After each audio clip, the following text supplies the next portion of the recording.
तो मेरे श्याम आ करके मेरे कन्हैया मेरा हाथ पकड़ के आगे बढ़ाते हैं कि बाबा चलो इस रास्ते से चलो, यहाँ पत्थर है, यहाँ नाली है, इस प्रकार मुझे आगे बढ़ाते जाते हैं।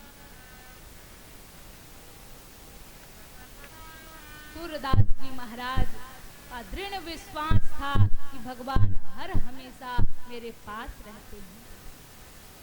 इधर गजराज जब पूरा हार गया, पूरा थक गया, तब भगवान को प्रार्थना किया, क्योंकि यह युद्ध सिर्फ एक दिन का नहीं, कितने वर्ष बीत गए और यह युद्ध चलता रहा। लेकिन अंत में जब परिवार वाले भी साथ छोड़ दिए, तब उस हाथी ने एक कमल का दल ले लिया है, सुर ऊपर करके भगवान से बिना नाम भेद के, कोई नाम नहीं, भगवान को स्तुति करने लगा बिना नाम भेद के।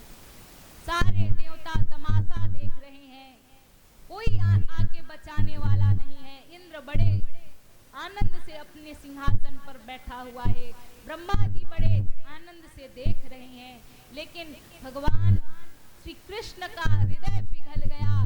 जैसे ही सुना अपने भक्त के प्रहलाद जैसे, जिस प्रकार प्रहलाद ने पुकारा था भगवान को आना पड़ा, ठीक वैसे ही आज गजराज प्रार्थना कर रहा है प्रभु को, नमस्ते वासुदेवाय सर्वभूत क्षयाय च ऋषिकेश नमस्तुभ्यं पाहि माम शरणम प्रभु।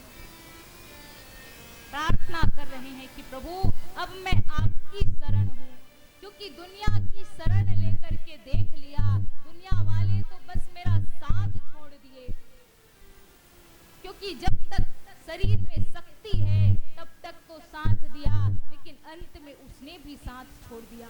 अब मेरा यह जीवन का डोर आपके हवाले है,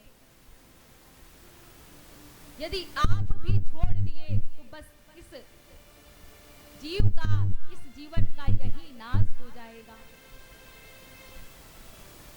क्योंकि अभी तो भले हमें यह एक सिर्फ कथा लग रहा है, लेकिन यदि सोचो हमारे मृत्यु का समय नजदीक आया हो, हम भी ऐसे ही बीच मझधार में फंसे हैं, नाव डूबने वाला है, जोरों से तूफान आया है, डगमगा रहा है, अब गिरने वाले हैं, तब पूरा मन बन गया है कि अब ये नाव डूबने वाला ही है।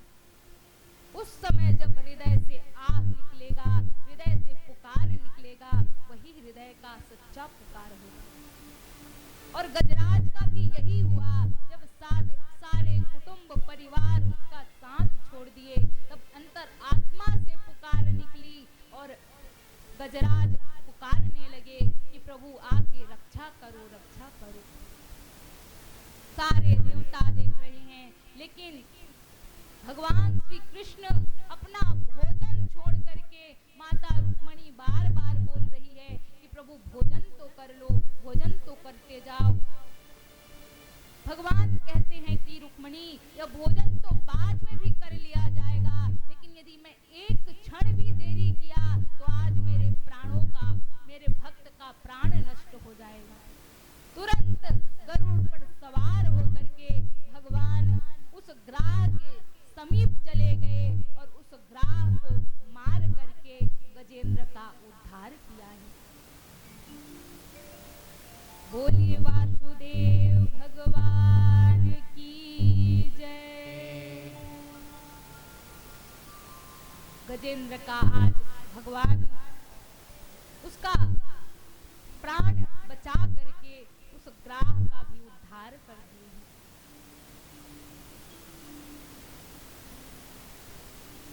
यह ग्राह तो भू गंधर्व को चला गया, जैसे ही भगवान के द्वारा उसका प्राण गया और तुरंत उसने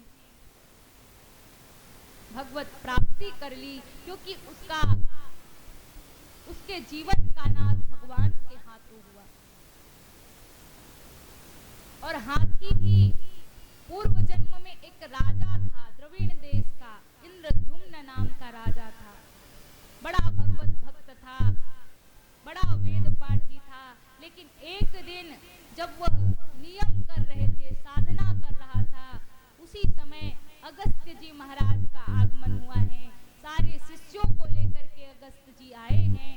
लेकिन राजा का यह नियम है कि जब तक उसका जो साधना है पूरा नहीं हो जाता, तब तक वह किसी से बात नहीं करता था, मौन व्रत रखता था। अब आकर के अगस्त्य जी महाराज अपने शिष्यों के साथ खड़े हो गए, लेकिन वह राजा अपने पूजा में ही लगा था, कोई ध्यान नहीं दिया। तभी अगस्त्य जी ने उन्हें श्राप दे दिया कि जिस प्रकार तुम अहंकार करके एक पशु के समान, एक जीव के समान हमारा अपमान कर रहे हो, इसलिए जाओ अंधता मिश्र नरक में जाओ और मेरा श्राप है कि तुम जाकर के इस पृथ्वी पर हाथी का योनि प्राप्त करो। तुरंत राजा जैसे ही श्राप लगा, कहाँ राजा था, वेद पाठी था, भगवान की भक्ति में लगा था, लेकिन अगस्त्य जी के श्राप से वह तुरंत हाथी की योनि को प्राप्त कर लिया। लेकिन अगस्त्य जी ने एक उसे वरदान भी दिया कि तुम्हारा यह हाथी का शरीर भले रहेगा, लेकिन जब अंत समय आएगा, तुम्हारा प्राण संकट में रहेगा, उस समय तुम जब इसी तपस्या में डूबे हो तो इसी भगवान का तुम्हें स्मरण होगा, याद आएगा और यही उस समय तुम्हारे प्राणों को बचाएगा, तुम्हारे प्राण को संकट से बचा के तुम्हें दर्शन प्रदान करेगा। क्योंकि हम उसी को भूल जाते हैं जिसने यह जीवन दिया। अंत समय आता है जब प्राण संकट में होते हैं, तब प्रभु का नाम याद आता है, प्रभु का दिया हुआ हर एक नियम, हर एक सूत्र याद आता है। एक वृद्ध पुरुष बीमार पड़ गया, इतनी संपत्ति है, पूरे परिवार है उसके साथ, लेकिन अब मृत्यु निकट आने वाली है। हॉस्पिटल ले जाया गया, अस्पताल में एडमिट कराया गया। अब उसके नाक में भी ऑक्सीजन लगा दिया गया, क्योंकि उसका जो शरीर है उसकी आयु बहुत कम बाकी है। पूरी संपत्ति जितनी उसके पास थी, धीरे धीरे करके हॉस्पिटल में उसका सारा धन नष्ट होता गया, सारा धन जमा होता गया। लेकिन भगवत कृपा से जब उसके परिवार वाले एक दिन मिलने आए तो देखा कि स्वास्थ्य में सुधार हो रहा है। धीरे धीरे अब दवाइयाँ अच्छी चलने लगी। अब धीरे धीरे वह वृद्ध पुरुष थोड़ा सा पहले से अच्छा हो गया। अब धीरे धीरे चलने लगा, उठ करके खड़ा हो गया। अब डॉक्टरों का जो लंबा लिस्ट है पैसों का, कितना हिसाब किताब बराबर करके डॉक्टर ला करके रख दिए सामने, कितना मूल्य चुकाना है, इतना कीमत चुकाना है, क्योंकि इतने दिनों तक इस अस्पताल में रहे, इसलिए ये लो पूरा बिल। जैसे ही बिल को देखा, उसके आंखों से आंसू की धार बहने लगी। उसके पुत्र, उसके परिवार वाले बोले कि पिताजी आप क्यों रो रहे हो? कोई बात नहीं, सारी संपदा लग गई तो, सारा धन नष्ट हो गया तो, लेकिन तुम्हारा जीवन तो इस संकट से बच गया। उसके पिताजी ने कहा कि पुत्र, मैं इस बात के लिए नहीं रो रहा हूँ, मेरा यह आंखों से आंसू इसलिए बह रहा है क्योंकि जब डॉक्टर के यहाँ इस अस्पताल में सिर्फ कुछ महीनों तक मैं यहाँ रहा तो केवल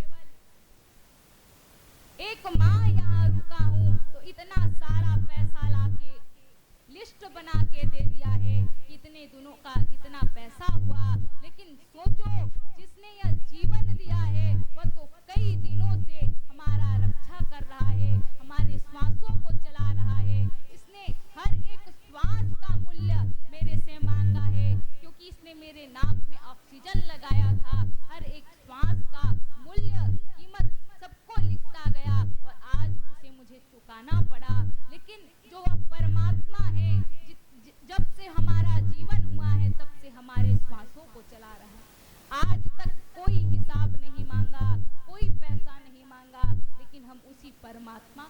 बोल बैठे। आंसू की धार बह चली, सभी उसके परिवार वाले सुन करके उनका हृदय भी पिघल गया और कहने लगे कि सचमुच यदि इस जीवन मिला है, इस जीवन को यदि हम ऐसे ही व्यर्थ गंवा दिए तो धीरे धीरे करके मृत्यु आ जाएगा और फिर कुछ साथ देने वाला नहीं। उस वृद्ध पुरुष ने भी भगवत रास्ता अपना लिया और भगवान की भक्ति करने लगे। परीक्षित जी महाराज भी लगे हैं भगवान की भक्ति में। श्रवण कथा चलता जा रहा है, परीक्षित का हर एक रोम रोम पवित्र होता जा रहा है, क्योंकि परीक्षित को ज्ञात है कि 7 दिन में मेरी मृत्यु होने वाला है, 7 दिन में मरने वाला हूँ, और जिसका मृत्यु नजदीक हो, पास हो, उसे क्या करना चाहिए। जान लिया है कि भगवत कथा का आश्रय लेना चाहिए, आकर के भगवत कथा में अपना मन लगाया है। आगे फिर वर्णन करते हैं, सुखदेव जी महाराज कहने लगे कि अब परीक्षित प्रश्न करता जाता है, हर एक प्रश्नों का उत्तर सुखदेव जी महाराज देते जा रहे हैं। आगे फिर कथा आगे बढ़ाते हैं। अब समुद्र मंथन का सुंदर कथा प्रारंभ किया गया कि किस प्रकार